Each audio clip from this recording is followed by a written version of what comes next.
alunos, dando continuidade então para as nossas aulas, dando sequência para aquilo que estávamos falando sobre epistemologia moderna, aqui vamos entrar então no assunto filosófico. Antes, para quem não sabe, eu dei uma primeira aula falando sobre o contexto, desenvolvimento do pensamento científico, tá? Vou deixar o link aqui embaixo, caso vocês ainda não tenham visto, tá? Mas agora então o nosso assunto é especificamente sobre a filosofia, beleza? E aqui no caso continuamos então com a epistemologia moderna, e o primeiro filósofo que vai dar forma mesmo para essa nova ciência, que vai dar notoriedade, vai ser um menino chamado René Descartes, não é isso? René Descartes que vai ser um dos principais fundadores do pensamento racionalista, tá? Dentro da epistemologia a gente vai ter pelo menos 3 vertentes iniciais. A primeira delas vai ser o racionalismo, a segunda delas é o empirismo, que a gente vai ter isso na próxima aula, e a terceira é o criticismo, tá? Que é uma filosofia mais voltada para o pensamento kantiano, beleza? Então hoje a gente vai trabalhar sobre o racionalismo do pensador René Descartes. René Descartes, então, ele foi um pensador francês, tá? Ou suíço, não sei, qualquer coisa vai estar aqui o correto. Ele foi um filósofo que ele vai ter muita notoriedade ainda em vida, Para quem não sabe, o René Descartes não só é um filósofo, mas ele é um grande matemático. Ele é o fundador do que nós chamamos de plano cartesiano, Aquilo que são duas coordenadas, Tem o eixo x, eixo y, E essas coisas de números aí que vocês gostam, que eu não estou nem aí. Então o René Descartes, ele é um matemático, mas também um grande filósofo. E sobretudo vai ser um cara que vai ganhar fama ainda em vida, Vai ser um cara muito quisto nas maiores universidades do mundo civilizado naquela época, tá? O René Descartes, então, ele vai ser um dos principais pensadores que vai trabalhar sobre essa teoria do conhecimento ou teoria da verdade, Que se vai debruçar sobre o modo como os indivíduos, conhecem as coisas, conseguem afirmar algo, sobre a natureza, Inclusive, essas pesquisas do Descartes vão fazer que ele fosse convidado a visitar o Brasil. Para quem não sabe, René Descartes, olha aqui a data, 1596, 1650, então os meninos portugueses já vieram para cá, já fizeram a lambança todas que vocês sabem muito bem. E o Descartes foi convidado então para conhecer o Brasil, para conhecer a epistemologia do Brasil, dos indígenas, dessa galera. O Descartes, ele se recusa, segundo Descartes, ele se recusou porque, segundo ele, era impossível ter pensamento racional acima de 20 graus Celsius. Tudo bem que isso se aplica em muitos casos aqui no Brasil, que realmente parece que as pessoas aqui não pensam, mas isso foi um pensamento extremamente preconceituoso.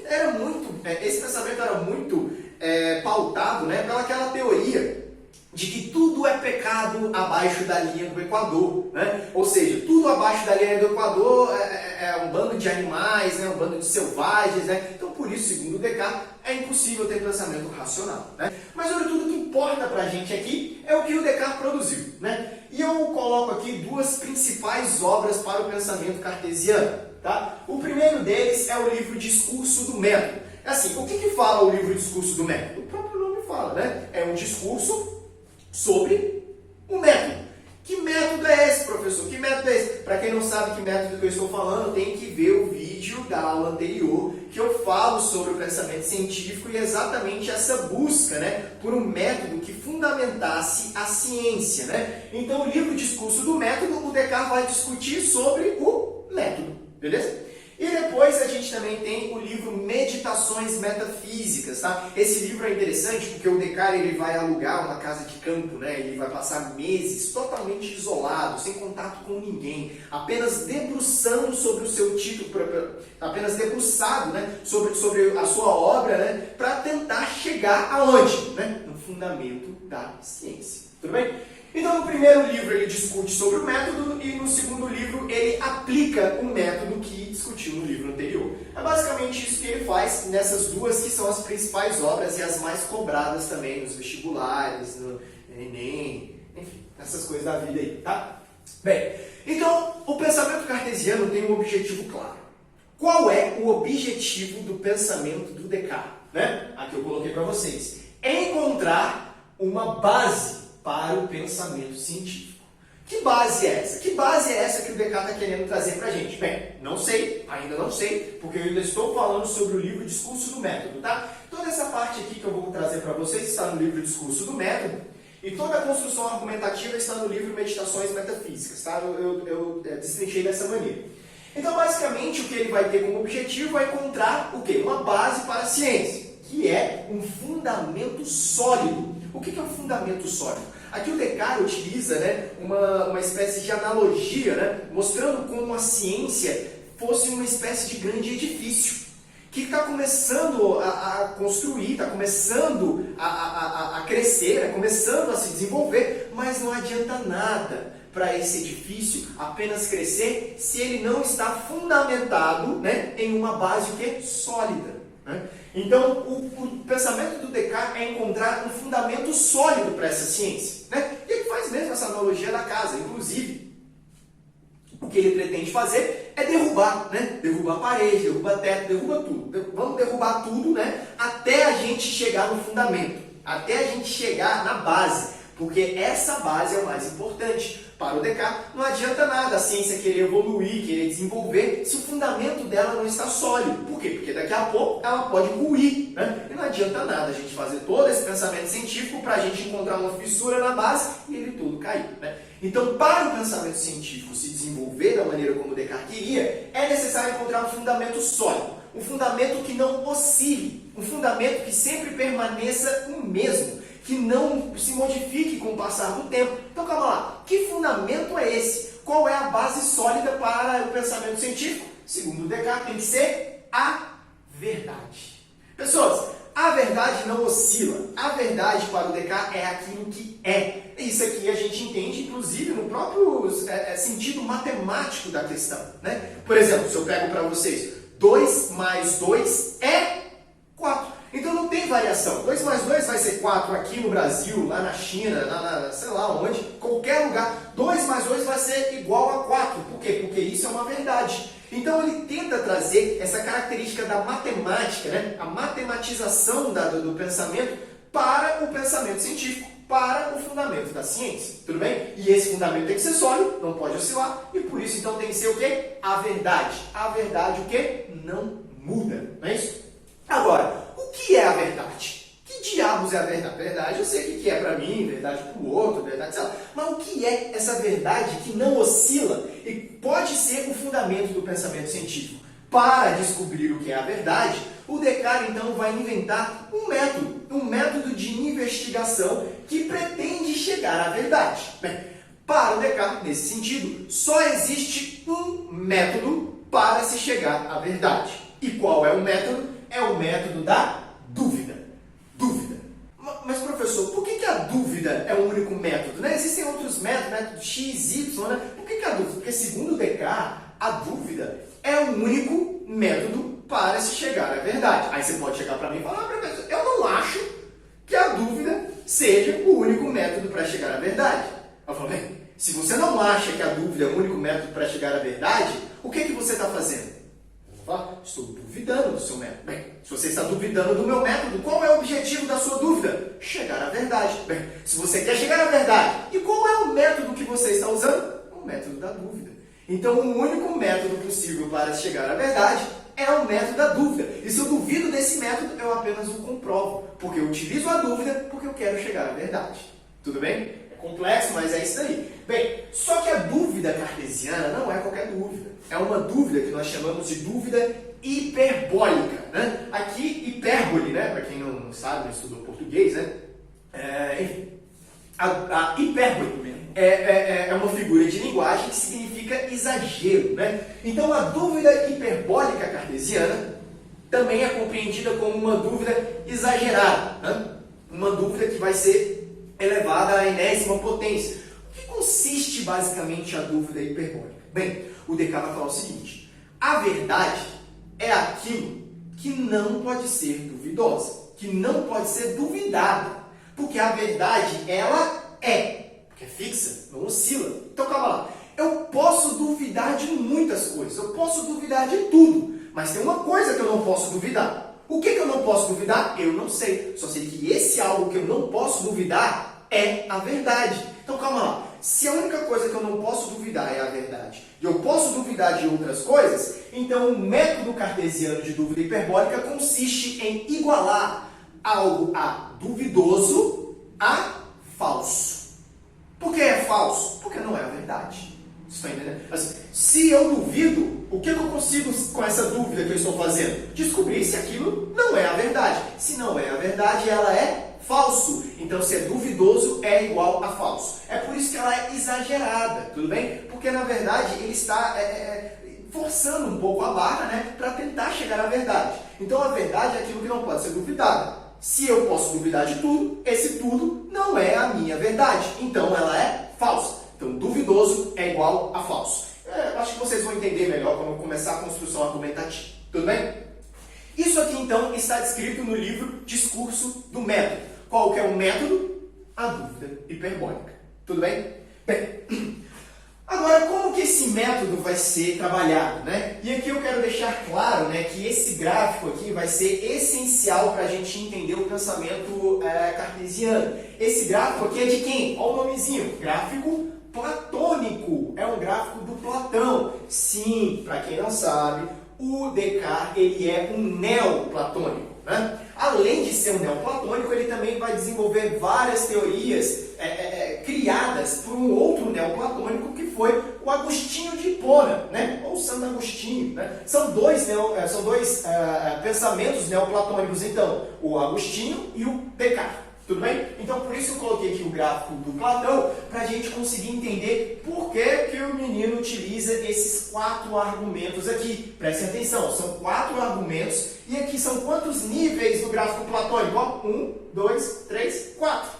2 níveis no mundo sensível e 2 níveis no mundo inteligível, mesma coisa. 2 argumentos que são responsáveis por considerações sensíveis e 2 argumentos que são responsáveis pelas considerações inteligíveis, tá? Então, por isso que eu falo para vocês que o Descartes é um neoplatônico, beleza? E o que ele fala no livro Meditações Metafísicas? Bem, Descartes começa o livro falando que durante muito tempo na sua vida ele já teve várias opiniões sobre as coisas, né? Teve uma verdade sobre algo e com o passar do tempo ele acabava vendo que aquilo não se firmava, né? Que ele acabava voltando atrás, que ele acabava mudando de ideia, né? Então, por isso, ele precisava de algo que seja fixo, tá? Então, ele precisa duvidar das coisas para exatamente chegar nesse fundamento. Tudo bem? E a primeira coisa que o Descartes vai duvidar, utilizando o método cartesiano, que também consiste basicamente em um encadeamento de ideias partindo do mais simples para o mais complexo, ou do mais evidente para o menos evidente, né? Então o Descartes vai começar a duvidar das características mais simples e mais evidentes, que são o quê? Que são os nossos sentidos. No caso aqui, estamos então no mundo sensível. E o primeiro argumento que o Descartes vai usar é o argumento do erro dos sentidos. Afinal de contas, os meus sentidos podem ser a base sólida para a minha ciência? Vamos ver, né? Bem, será que todos os meus sentidos, eles podem ser confiáveis, né? Um exemplo que eu dou aqui para vocês, obviamente fazendo uma releitura, né? Imaginem vocês dirigindo um carro, né? Numa BR, né? Aquelas BR, solzão de rachar, né? Comendo, e vocês lá dirigindo um carro, lá bonitão, não sei o quê, de repente você vê o quê? Lá na frente você vê o quê? Uma fumacinha, né? Parece que a pista está meio distorcida, né? Aí você olha aquilo e vê, ué, parece que a pista está o quê? Molhada, né? Você, como um bom motorista, né? Vai diminuir a velocidade, né? A aquaplanagem, aquelas coisas. Então, quando você chega naquele lugar, o que você percebe? Que a pista não está molhada. Então, calma aí. Eu posso dizer que a minha visão me enganou? Posso. Ou quando você está andando na rua, né? E de repente você escuta alguém te chamando, fulano, você procura. Não tem ninguém, né? Posso dizer que a minha audição me enganou? Mas calma lá. O que o Descartes está falando no argumento do erro dos sentidos é: os meus sentidos podem me enganar. O que o Descartes está falando não é os meus sentidos me enganam a todo momento. Ó, se eu vou pegar um ônibus aqui, eu vou dar sinal para o ônibus, está escrito lá Ceilândia, né, no ônibus. Vou pegar o ônibus da Ceilândia, eu entro no ônibus, o ônibus vai para Ceilândia. Então, minha visão me enganou. Mas calma lá, não é que os meus sentidos me enganam a todo momento. Mas aqui o Descartes é como se fosse o namorado, né? Ou a namorada rancorosa. Né? O que é um namorado rancoroso? Né? É aquele negócio seguinte, o Descartes, segundo ele, é o seguinte, os sentidos não precisam me enganar a todo momento. Eles só precisam me enganar uma vez. Se eles me enganarem uma vez, eles não podem mais ser confiáveis. Eles não podem mais ser a fonte da minha ciência. Por quê? Porque eles são duvidosos. E se são duvidosos, eles são falsos. Tudo bem? Então, posso duvidar dos meus sentidos como fonte da minha ciência? Posso. Mas tem uma coisa que eu não posso duvidar. O quê? De que eu sinto, de que eu tenho percepções, de que eu tenho sensações. Isso eu não posso duvidar. Eu posso duvidar dos objetos da minha percepção. Ou seja, eu posso duvidar se aquilo que eu estou vendo é uma pista molhada ou não. Se aquilo que eu escutei é alguém me chamando ou não. Mas eu não posso duvidar de que eu tenho sensações e eu tenho percepções. Né? Será que eu não posso duvidar? Bem, aí o Descartes lança o segundo argumento do sonho. Nesse sentido, o Descartes fala da seguinte maneira. Isso nas palavras do Descartes. Né? Eu estou aqui, quem me garante, na verdade, que eu, né, estou aqui nesse exato momento, isso palavras do Descartes, nesse exato momento, sentindo a caneta na minha mão, sentindo o chambre sobre o meu corpo, sentindo o fogo da lareira. Quem me garante que eu estou aqui nesse exato momento sentindo tudo isso e não estou, na verdade, na minha cama dormindo? Né? Que me garante? Bem, eu sei que o sonho, né, assim, todo ser humano dorme, né? E quando dorme, eventualmente ele sonha, né? E nesses sonhos, né, alguns deles são verossemelhantes à realidade, né? São tão semelhantes à realidade que parece que aconteceu, né? Acho que já aconteceu com você acordar assim, você fica, será que aconteceu? Não aconteceu? Foi, não foi? Né? Vai, não vai? Mas aí de repente você vai, aí aquele sonho vai começar a se fragmentar, vai começar a se dissolver, aí você fala, não, aquilo era apenas um sonho. O que o Descartes está falando bem, como que eu posso afirmar que a minha percepção é verdadeira se eu posso estar sonhando? Bem, o que o Descartes está falando não eu não preciso sair na rua a todo momento me perguntando se eu estou acordado ou se eu estou dormindo, me beliscando, né? Será que eu estou dormindo? Será que eu estou... Não, o que ele está falando é o seguinte, é possível as minhas percepções de uma maneira geral me enganarem porque, na verdade, elas estão contidas em um sonho? Posso. Então, calma aí. Vamos estender um pouquinho mais o argumento do Descartes. Né? Imaginem vocês que é o seguinte, eu sei que o sonho ele começa a se fragmentar, e a gente tem a percepção do estado de vigília, né? Ou seja, do estado da realidade, quando a gente acorda, certo? Entretanto, né, o que o Descartes está falando é como que eu consigo mensurar se aquilo que eu estou presenciando, que a minha percepção está presenciando, foi uma percepção advinda de um momento que eu estou acordado ou uma percepção advinda do momento que eu estou dormindo. É basicamente isso. Então, assim, imagine vocês o seguinte, óbvio que, professor, né, vocês podem chegar para mim e falar, professor, eu sei que eu estou acordado, né, porque não tem nenhum porco voando, porque, né, as coisas não seguem uma certa ordem, né? Aí eu te pergunto o seguinte, você já teve sonhos que pareciam ser verdade, né? Só que, obviamente, no momento você acordou. E se por acaso você que está aí me assistindo não está, na verdade, assistindo esse vídeo? Na verdade, ontem, ou semana passada, sei lá, vocês foram na padaria, né? E vocês foram atropelados. Ou seja, vocês estão, na verdade, em coma, né? Só que esse coma que vocês estão não permite que vocês acordem. Então, tudo isso que é sonho acaba virando uma espécie de realidade. E vocês não conseguem desvincular disso. Por quê? Porque vocês estão em coma. Vocês estão num eterno sonho. Então, vocês já perderam totalmente a noção daquilo que é real e daquilo que é ficção. Vamos para um outro exemplo, estendendo um pouquinho mais o argumento do Descartes. E se na verdade você não está em coma? Mas se na verdade nada disso existe? E se tudo é fruto da sua mente? Vamos pensar o seguinte, se a nossa percepção é que determina a nossa verdade, então significa que aquilo que eu vejo é a verdade para mim. Aquilo que as pessoas que estão ao meu redor é a verdade para mim. Mas calma lá, e se você tiver criado tudo isso? E se você está num grande sonho, e você criou o planeta Terra, você criou seus amigos, você criou seu pai, sua mãe, tudo de maneira imaginária, né? E você cria tudo isso e vive uma vida maneira, não sei o que, blá, blá, blá, blá, blá, blá, blá. De repente você morre. E quando você morre, você acha que vai finalmente acabar e vai estar no mundo dos mortos, na verdade você acorda. E vai ver que toda aquela vida que você teve era apenas um sonho. É possível pensar isso? É. Então calma lá. O que o Descartes está querendo trazer não é que a todo momento eu tenho que me perguntar se eu estou acordado, se eu estou sonhando. Mas eu posso duvidar das minhas percepções em geral. Porque eu tenho o costume de sonhar e esses sonhos são verossemelhantes? São. Posso duvidar então. Posso duvidar então da minha percepção de uma maneira geral? Posso. Porque eu não sei se essa percepção que eu tenho é uma percepção em estado de vigília ou se eu estava apenas dormindo. Mas tem uma coisa que eu não posso duvidar. Independente se eu estou acordado ou se eu estou dormindo, 2 mais 2 sempre vai ser igual a 4. Independente se eu estou acordado ou se eu estou dormindo, a soma dos ângulos internos de um triângulo sempre vai dar 180 graus. Independente se eu estou acordado ou se eu estou dormindo, um quadrado sempre terá 4 lados. O que eu estou fazendo? Eu estou tendo as noções mais amplas da o quê? Da matemática. E aqui eu estou dando um salto, o que nós chamamos de salto hiperbólico, né? Estou saindo das questões do mundo sensível e me adentrando nas questões do mundo inteligível do Platão. Então, calma aí. As noções mais amplas da matemática, eu posso duvidar? Não sei. É nesse sentido que o Descartes lança o seu terceiro argumento. O argumento do Deus enganador. Só lembrando que esses argumentos, esses nomes, não foi o Descartes que deu. Foram os comentadores do Descartes. Principalmente um chamado Enéas Furlan, ou Enéas Furlin, né?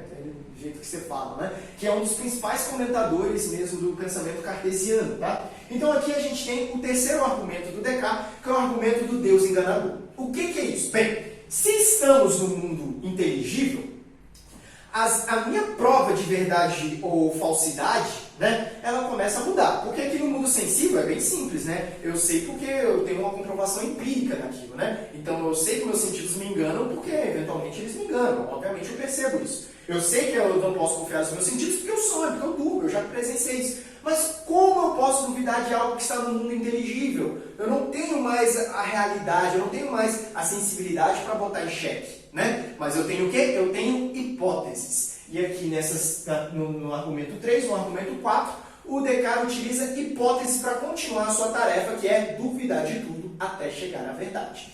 E o terceiro argumento, Deus enganador, o Descartes abre a hipótese que é o seguinte, bem, existe uma crença, isso o Descartes falou, existe uma crença dentro de mim de que Deus existe. E eu percebo que essa crença ela é recorrente porque outras pessoas também têm essa crença. Mas calma lá, se Deus existir, se colocamos essa hipótese, se Deus existe, então temos um problema. Por quê? E aqui o argumento, quem criou esse argumento não foi o Descartes, não. Foi um cara chamado Agostinho de Hipona. Olha aqui, ó. O argumento dele é o seguinte, se Deus existe, ele é criador. Bem, se ele é criador, eu sou o quê? Eu sou criatura. Se Deus existe, ele sabe o que é verdade. E eu não sei o que é verdade. Se Deus existe, ele é perfeito. E eu sou imperfeito. Então, calma lá. Se Deus existe, ele é criador, perfeito e sabe o que é verdade. Se Deus existe, eu sou criatura imperfeito e não sei o que é verdade. Então, calma lá. Como que eu, enquanto criatura, não sabendo o que é verdade e totalmente imperfeito, consigo falar que a matemática é o fundamento de todas as coisas se a matemática é uma criação humana? Se a matemática é uma linguagem humana do mundo da natureza. Então, calma lá. É a maneira como eu percebo, de maneira inteligível, as noções da matemática. Mas será que essa é a verdade? Não sei. Posso duvidar? Posso. Por quê? Porque apenas Deus sabe o que é a verdade. Porque apenas Ele é perfeito e apenas Ele pode criar algo perfeito. Eu, enquanto indivíduo, enquanto ser humano, não posso criar nada perfeito. Na verdade, se eu fosse perfeito, se eu fosse criador, se eu soubesse que é a verdade, eu não precisaria nada desse processo aqui. Eu seria Deus. Eu não precisaria de um método investigativo. Então, calma lá. Se agora eu tenho o argumento do Deus enganador, trazendo pra gente a ideia de que eu não posso botar todas as minhas fichas na matemática, porque a matemática é uma criação minha, significa que pode ser que Deus tenha me criado para me enganar. Ou seja, eu me engano a todo momento achando que eu posso confiar nos meus sentidos. Eu me engano achando que eu posso confiar na minha percepção em geral. Ou eu me engano achando que eu posso confiar na matemática. Por quê? Mas na verdade, não posso acreditar nisso. Por quê? Porque pode ser apenas Deus me enganando. Então, posso duvidar da matemática? Posso. Pode ser que em algum lugar do universo, Deus tenha criado o universo todo, né? Em algum lugar do universo, 2 mais 2 seja igual a 5. A soma dos ângulos internos de um triângulo não seja 180 graus. E um quadrado não tenha 4 lados. Pode ser? Pode. Então, posso duvidar da matemática? Pode. Mas eu tenho mais um problema. Que é o quê? Eu coloquei uma hipótese. Qual que é a hipótese? Deus existe. Agora eu tenho que fazer o quê? Segundo o argumento lógico, eu tenho que tirar essa hipótese. Tirando a hipótese é o quê? Bem, Deus pode não existir, mas se Deus não existir, eu ainda não resolvo o meu problema, né? E aqui ele lança o quarto argumento chamado de gênio maligno, né? Porque Deus não pode não existir, mas calma lá, se Deus não existe, eu ainda não sei o que é a verdade. Então pode ser que não seja Deus que tenha me criado para me enganar, mas que tenha dentro de mim um gênio ardiloso, um gênio maligno, que se esforce em me enganar. Esse aqui é um argumento psicológico do decarnismo, tá? É um gênio que se esforça em me enganar e se esforça a todo momento de achar, de me provar, né, que eu chego em algum fundamento que é sólido. E na verdade, sou eu mesmo me enganando, né? Então calma lá. Inclusive aqui o Descartes vai duvidar até mesmo da sua própria capacidade de chegar à verdade, né? Então, calma lá, como que eu posso chegar à verdade, né? Por exemplo, eu chego na verdade, falar que é a verdade. Como eu posso afirmar que essa é a verdade? Não é apenas o meu gênio maligno me enganando novamente, como ele já fez inúmeras vezes. Como ele fez quando eu confio nos meus sentidos, quando eu confio na minha percepção geral, quando eu confio na matemática. Pode ser apenas meu gênio me enganando? Pode. Então eu consigo duvidar até mesmo da minha própria capacidade de conhecer a verdade, de chegar à verdade. E aqui eu tenho um problema crucial, né? Inclusive o Descartes é meio que desesperador, porque parece que ele não tem saída, né? Mas o Descartes fala que a gente tem que prosseguir. E o contrário da dúvida é a verdade. E assim ele continua o seu argumento até o final. Mas calma lá, vamos recapitular. Então, primeira coisa, posso duvidar dos objetos da minha percepção? Posso. Posso duvidar dos objetos da minha percepção. Segundo argumento, posso duvidar da minha percepção em geral, né? Terceiro argumento, posso duvidar das noções mais amplas e gerais da matemática, né? Das noções de geometria e essas questões. E posso, inclusive, duvidar da minha própria capacidade de conhecer. Mas tem uma coisa que eu não consigo duvidar. Que é o quê? É que eu, apesar de duvidar dos objetos da minha percepção, da minha percepção em geral, dos objetos mais amplos da matemática e da minha própria capacidade de chegar à verdade, tem uma coisa que eu não posso duvidar, de que eu, enquanto estou aqui pensando, eu existo, tá? E isso eu não posso duvidar. Isso aqui é a minha conclusão e esse é o fundamento para a ciência. Ou seja, cogito ergo sum, ou penso, logo sou. Se sou, é porque é. Se é porque é a verdade. Se é a verdade, é o fundamento da minha ciência. Tudo bem? Bem, pessoas, estamos terminando por aqui, né? Para quem gostou, né, dá aquele velho joinha, né? Faz aquele comentário aí, o que vocês acharam, né? Não esqueçam de se inscrever no canal, de ligar o sininho e até a próxima aula. E é nóis, tamo junto!